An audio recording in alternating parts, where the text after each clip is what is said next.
गणित कक्षा 5 के लिए अध्याय 1 संख्याएं।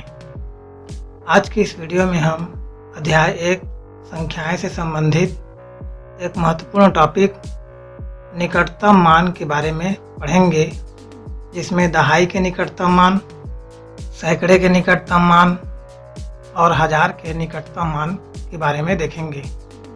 तो सबसे पहले हम दहाई के निकटतम मान के बारे में पढ़ते हैं।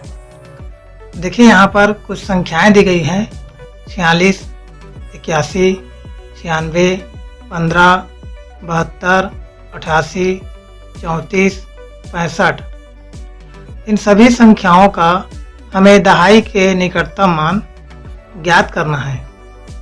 अब यहाँ पर सभी संख्याओं का दहाई के निकटतम मान लिख दिया गया है, लेकिन ये कैसे आया है इसे हम समझने का प्रयास करेंगे। इसके बाद सैकड़े के निकटतम मान और हजार के निकटतम मान भी हम इस वीडियो में पढ़ेंगे। देखिए, 46 का दहाई के निकटतम मान 50 होता है। अब ये 50 कैसे होता है?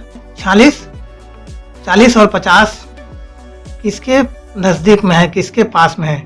तो 46 50 के पास में है, इसलिए 46 का दहाई के निकटतम मान 50 होगा। 81 का दहाई के निकटतम मान 80 होगा, क्योंकि 81 80 और 90 में 80 के पास में है, इसलिए 81 का दहाई के निकटतम मान 80। 96 का दहाई के निकटतम मान 100। 96, 90 और 100 में 100 के पास में है, इसलिए 96 का दहाई के निकटतम मान 100 होगा। 15 का दहाई के निकटतम मान 20।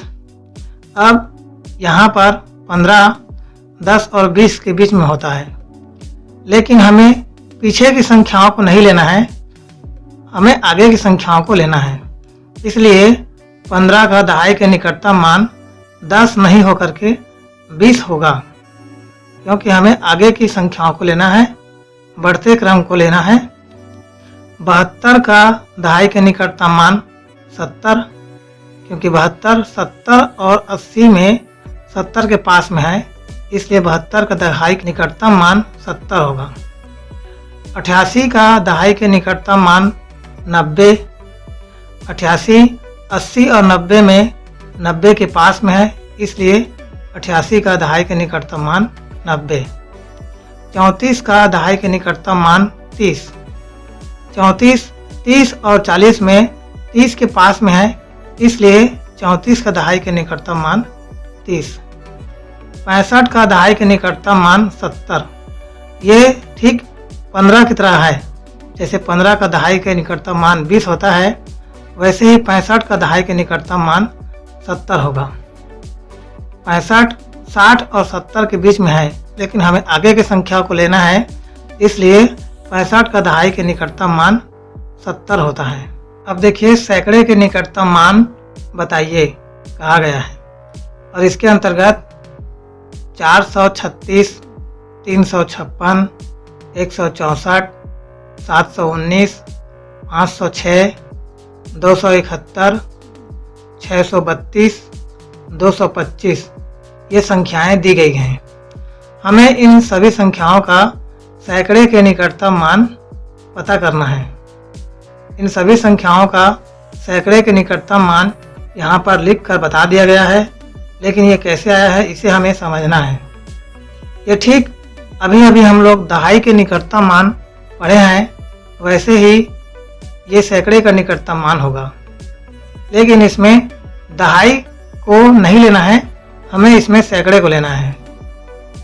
तो कैसे लेना है देखते हैं। 436 का सैकड़े के निकटतम मान 400। अब यहाँ जो 36 है यह 50 से छोटा है, तो जो सैकड़े में जो संख्या है वही आएगा निकटतम मान। अगर यहाँ पे 50 से बड़ा होता या फिर 50 भी हो जाता, तो यहाँ पे सैकड़े से एक अधिक, जैसे कि यहाँ पर सैकड़ा 4 है तो 500 आता। 50 या 50 से बड़ा होगा तो जो सैकड़ा दिया है उससे एक अधिक सैकड़ा होगा, और 50 से छोटा होगा तो जो सैकड़े में दिया है जैसा कि इसमें 4 दिया है तो 4 सैकड़ा या 400 होगा। दूसरा देखते हैं 356 का सैकड़े के निकटतम मान 400। अब यहाँ पर देखिए 356, ये 56 50 से बड़ा हो गया, इसलिए यहाँ पर 300 ना होकर के 400 आएगा सैकड़े के निकटतम मान। इसलिए 356 का सैकड़े के निकटतम मान 400। 164 का सैकड़े के निकटतम मान 200। 164 में 64 50 से बड़ा है, इसलिए 164 का सैकड़े के निकटतम मान 200 होगा। 719 का सैकड़े के निकटतम मान 700। 719 में जो 19 है यह 50 से छोटा है, इसलिए 719 का सैकड़े के निकटतम मान 700 होगा। 506 का सैकड़े के निकटतम मान 500। 506 में जो 6 है वह 50 से छोटा है, 506 का सैकड़े के निकटतम मान 500 ही होगा। 271 का सैकड़े के निकटतम मान 300। अब 271 में जो 71 है वह 50 से बड़ा है, इसलिए 271 का सैकड़े के निकटतम मान 300 होगा। 632 का सैकड़े के निकटतम मान 600। 632 में जो 32 है वह 50 से छोटा होने के कारण 600 के पास में है, इसलिए 632 का सैकड़े के निकटतम मान 600 होगा। 225 का सैकड़े के निकटतम मान 200। 225 में जो 25 है वह 50 से छोटा है, इसलिए यह 200 के पास में है, इसलिए 225 का सैकड़े के निकटतम मान 200 होगा। अब देखते हैं 1000 के निकटतम मान। 1000 के निकटतम मान बताइए, और इसमें संख्याएं दी गई हैं 4360, 5812, 3756, 2140, 7015, 2512, 3160, 6420। इन सभी संख्याओं का हमें 1000 के निकटतम मान ज्ञात करना है। अब 1000 के निकटतम मान में हजार हजार आएगा, जैसे 4360 का 1000 के निकटतम मान 4000। अब इसमें हमें 1000 को देखना है, और जो 360 है, 812 है, इसे हमें 500 से तुलना करना है। अगर 500 से कम है तो 4360 है वो 4000 ही आएगा उसका निकटतम मान। अगर ये 4360 ना होकर के 4500 या 4500 से कुछ ज़्यादा होता तो ये 5000 हो जाता है इसका निकटतम मान। अब आपको समझ में आ रहा होगा कि दहाई के निकटतम मान, सैकड़े के निकटतम मान, 1000 के निकटतम मान क्या होता है, कि हमें शून्य वाले संख्याओं को जो पास में है उन्हें ही लेना होता है।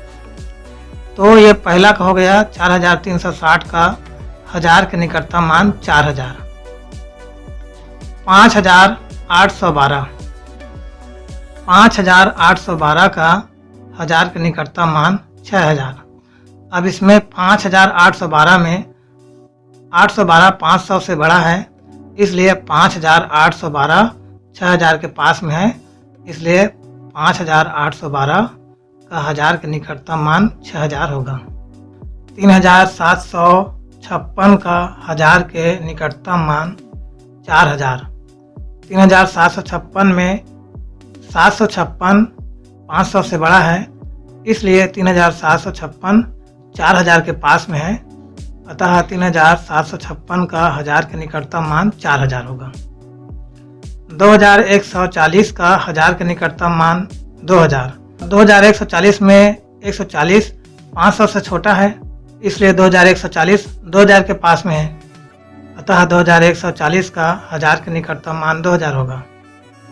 7015 का 1000 के निकटतम मान 7000। 7015 में 15 500 से बहुत छोटा है, इसलिए 7015 7000 के पास में है, अतः 7015 का 1000 का निकटतम मान 7000 होगा। 2512 का 1000 का निकटतम मान 3000। 2512 में 512 500 से बड़ा हो गया, इसलिए 2512 3000 के पास में है, अतः 2512 का 1000 का निकटतम मान 3000 होगा। 3160 का 1000 के निकटतम मान 3000। 3160 में 160 500 से छोटा है, इसलिए 3160 3000 के पास में है। अतः 3160 का 1000 के निकटतम मान 3000 होगा। 6420 का 1000 के निकटतम मान 6000। 6420 में 420 500 से छोटा है, इसलिए 6420 6000 के पास में है। अतः 6420 का 1000 के निकटतम मान 6000 होगा। तो इस प्रकार आज की इस वीडियो में आपको समझ में आया होगा कि दहाई के निकटतम मान, सैकड़े के निकटतम मान और 1000 के निकटतम मान क्या होता है। इन सभी उदाहरणों के माध्यम से आप सबको अच्छे से समझ में आया होगा कि निकटतम मान क्या होता है।